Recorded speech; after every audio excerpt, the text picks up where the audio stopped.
Menurut Kamus Dewan edisi keempat, bunuh diri ialah suatu aktiviti atau perbuatan yang menyebabkan nyawa sendiri tergadai. Selain itu, pada pandangan sejana lain, bunuh diri ini dikategorikan kepada 3 bahagian. Yang pertama iaitu bunuh diri secara tidak langsung. Yang kedua, bunuh diri secara langsung. Yang ketiga, iaitu bunuh diri secara sukarela. Mereka berpendapat dengan bunuh diri ini akan menyelesaikan segala masalah yang mereka hadapi. Assalamualaikum dan salam sejahtera. Saya Muhammad Hafiz bin Zaharuddin, nombor metrik S68197, akan menerangkan sorotan literatur. Tujuan kajian literatur adalah untuk memberikan gambaran keseluruhan penyelidikan sedia ada mengenai hubungan antara kemurungan dan bunuh diri dengan menonjolkan penemuan utama, rangka kerja teori dan pendekatan metodologi. Berdasarkan Pertubuhan Kesihatan Sedunia WHO pada tahun 2019, dilaporkan hubungan yang ketara antara negara yang mempunyai kadar kemurungan dan bunuh diri yang tinggi perlu ditekankan melalui campur tangan dalam menangani kebimbangan kesihatan awam.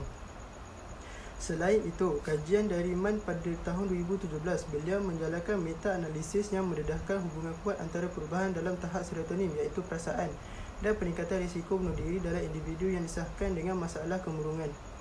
Di samping itu, Joyner pada tahun 2005 mencadangkan teori interpersonal psikologi perilaku bunuh diri, manakala O'Connor pada tahun 2020 menjalankan kajian sistematik yang menonjolkan keberkesanan terapi tingkah laku dialektik. Kesimpulannya, kajian literatur menggabungkan dari beberapa sudut pandangan untuk menyelahkan hubungan kompleks antara kemurungan dan bunuh diri. Seterusnya, saya akan menceritakan sedikit metodologi kajian bagi kumpulan kami. Kumpulan kami menggunakan kaedah kualitatif iaitu temu bual yang kami lakukan terhadap salah seorang pensyarah di Universiti Malaysia Terengganu bagi sarjana muda kaunseling. Manakala yang kedua adalah kaedah internet.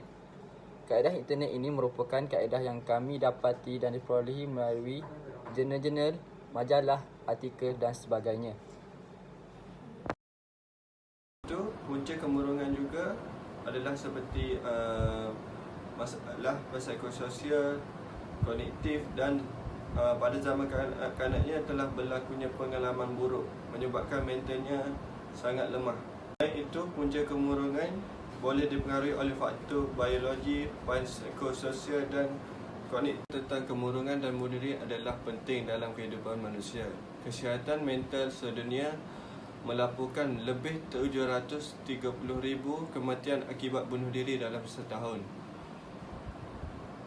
Ia juga menekankan kepentingan kesedaran mengenai isu ini. Terdapat 3 kesalahfahaman tentang kemurungan ini. Temu bual yang kami kaji, terdapat 3 kesalahfahaman tentang isu kemurungan dan bunuh diri ini.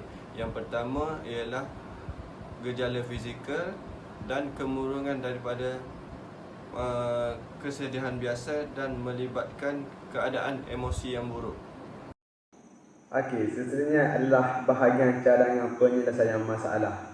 Bahagian ini memaparkan 3 cadangan utama, iaitu yang pertama adalah melalui pengurusan dan keterlibatan diri dalam aktiviti yang dilaksanakan di sekitar kediaman maupun di tempat kerja. Hal ini dapat membantu individu yang mengalami kemurungan dalam mengurangi ruang kelapangannya daripada terperap di rumah ataupun termenung dan sebagainya. Sebagai contoh, individu yang terlibat dalam permasalahan ini dapat melibatkan diri dalam aktiviti gotong royong, kuliah perdana, aktiviti-aktiviti sukaneka dan sebagainya. Yang kedua adalah melalui peranan pihak kerajaan dengan mencadangkan amalan-amalan pemakanan yang sihat kepada seluruh rakyat. Hal ini dapat membentuk peningkatan kemurungan dan bunuh diri yang berpunca daripada faktor biologi ataupun genetik keturunan. Contohnya, melalui peranan kerajaan tersebut, masyarakat akan lebih meningkatkan gaya pemakanan yang sihat dengan memilih makanan yang berprotein tinggi supaya dapat meningkatkan dan melancarkan pengaliran darah ke seluruh badan dengan sempurna. Cadangan penyelesaian permasalahan yang terakhir yang juga merupakan peranan daripada pihak kerajaan dengan cara menyebarkan sebarang maklumat berkaitan permasalahan ini di pelbagai media.